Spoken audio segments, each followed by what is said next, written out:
They still whisper my name from inside that mouth. I remember the way the paint cracked on the clown's cheek, how the red that framed its grin had gone a darker, crusted color, like dried blood someone had tried to scrub away. I was 8 the night we went in, a stupid line of 4 kids daring each other with the careless courage of small bodies. Now I stand where the fair used to be, a stretch of cracked asphalt, dead banners flapping like tired tongues, and the clown's face looming against a sky that feels too black for noon. The poster on the ticket booth is new. The letters say, "Reopening tonight." They stacked hay bales at the entrance as if to tidy horror into something presentable. My hands smell of diesel and sweat. The cold metal of the fence bites my palms when I climb it, an old habit of returning to places you swore you'd never see again.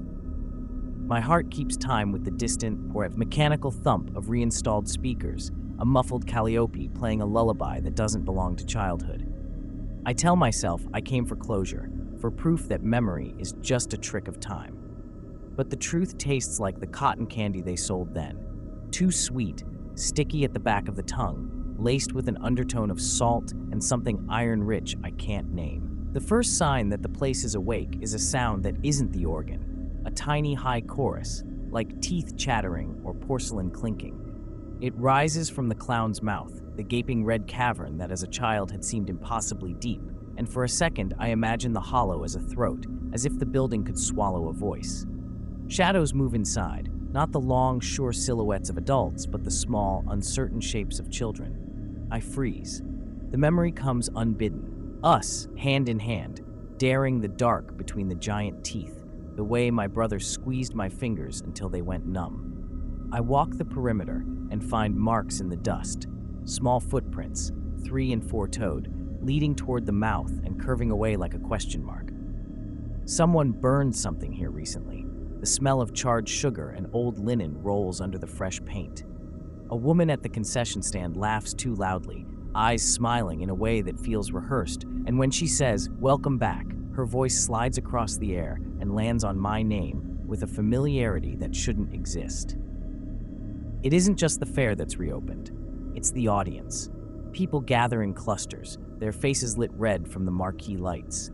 They want spectacle. They want to see what happened to us. I think of the missing boy, how we stepped into that painted mouth and how one of us didn't step out.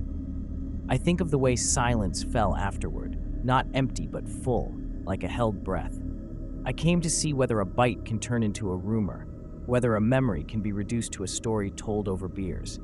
Instead, standing here, the world tilts and I realize the story may have been waiting for me all this time. The crowd presses closer, faces slack with the hunger of witnesses. They snap their phones like insects. Their light wounds the dark and shows what I don't want to see. Inside the clown's mouth, the red isn't paint anymore. It's a living cavity, slick and warm. And when the organ plays its lullaby, the sound comes back distorted, as though the building were repeating the tune from inside a throat. People laugh, and the laugh cracks into something like a sob. My palms go damp. The metal of the railing leaves a print on my skin that stings like a brand. I go in because curiosity is a sharp thing, and guilt is sharper. A volunteer hands me a flashlight, but the beam is useless against the wash of red that pours from the maw. The air smells of burnt sugar and something older, copper, like a coin sunk in mud. Each step on the ramp is measured, echoing, as if the floor were counting us. From somewhere beneath the organ's melody there come other sounds, little shoes scuffing, a whispered rhyme, a child's hum under its breath. It feels wrong to hear that voice now, surrounded by adults who don't remember. And then I hear it, my own laugh, younger, threaded with a boy's smallness, coming from somewhere ahead. I stop, and the voice stops with me. The silence is heavy enough to taste. Someone near me coughs, and that moment breaks. A woman behind me says, "It's only echoes," as if that explanation could patch a hole in the world. But the echoes answer back, giving me syllables I didn't know I knew. I walk forward, and the interior walls are not flat wood, but something fibrous, like old skin stretched over a frame. The surface quivers when people pass, as if aware of spectators' breath. Halfway in, a booth of ragged puppets hangs from the ceiling. Their stitched mouths gape in the same grin as the clown's face outside. One puppet has a child's shoe tied to its wrist, mud crusted in the sole. My stomach flips. The shoe is small enough to fit my hand like a memory. I remember buying a pair like that once, how the laces came undone at recess. For a second, I am a child again, and then the floor shudders as something moves deep within the cavity. The lights dim. A voice, thin, coaxing, says my name from somewhere behind the puppets. People around me move closer to the stage, hungry for a show. The announcer's voice, cheerful and bright, says, "Watch closely, this one knows the way." The phrase lands like a stone in the pool of my resolve. I try to leave, to step back into the gray air outside, but the clown seems to inhale, and the breath pulls at my hair, at my clothes, at the loose skin behind my knees. It is not wind, it is attention. Then the crowd gasps, not at me, but at something deeper in the red, something that shifts into shape and then dissolves again like smoke. For a split second, I see the missing boy's face turn toward me, and his eyes are not pleading. They are watchful, older than they should be, as if he has been practicing waiting. I want to scream, to tell the gathered people to turn their lights off, to stop feeding whatever lives within. But the sound that comes out of my throat is not my voice. It is a child's voice, high and clear, and it says, "Stay."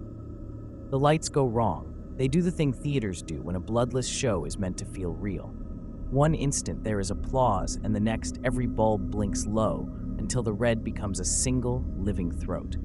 I try to step back, but the ramp under my boots has sunk an inch, then another, as if the floor is swallowing patience. The smell thickens, sugar gone black at the edges, copper blooming like a bruise. My fingers leave prints in the film on the rail, and when I rub them, there is a smear of something tacky that peels away like skin. Deeper in the maw, the shapes resolve. They are children, smaller than the silhouettes outside, and wrong in ways my mind can't name. One leans forward, and the light paints his cheek like a coin. It is the missing boy, but years have hollowed him into a thing in practice. His face learned how to wait. His mouth moves, and the sound that comes out is not speech but names. An unending list in a voice threaded with silence. I realize then that the house does not only keep bodies, it files names, it catalogs voices the way an organist catalogs tunes. Names are the currency here, and attention is spoiled meat. The crowd is rapt. A woman beside me sobs and smiles at the same time. She points a phone at the red and records as though the light itself were theater, not a mouth that eats. The announcer hollers something like a blessing. Someone drops a coin that clinks and falls into the darkness, and the tone the coin makes against whatever waits below is like a bell calling a bell. The air pushes at my chest, not wind, but a focus, an intent that knows how to touch the soft places between ribs. When I step forward, the walls answer with a dampness that slid under my clothes and made my spine bloom with pins. My name comes up, my name, the ordinary syllable I have used on birthdays and in stores. It is not the whispered echo of memory, it is a clean call, an invitation. I try to deny it, to choke the syllable from my throat, but a small voice, the one I remember, laughing on pavement with gravel in the knees, runs out of me like water from a sink. It is my voice, and it is not. The boy who never left is waiting with a book of names. He turns its pages with slow, ceremonial motions. When he looks up, his eyes are not children's eyes, they are a ledger. Something in me folds. Maybe it has been folded since I climbed over the fence. Maybe it happened the night we dared the mouth.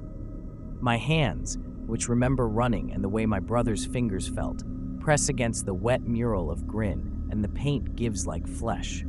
The crowd leans forward, hungry for resolution. I think of the small shoe on the puppet's wrist and how easily it fit my hand when I picked it up, how it fit the shape of a child's foot, I almost remember. The last thing I hear before the interior takes the rest of my voice is applause, the polite, civilized sound people make when they have watched something monstrous and decided it is entertainment.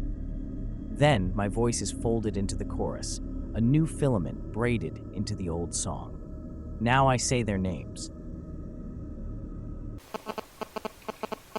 Subscribe to Horror Story Bar.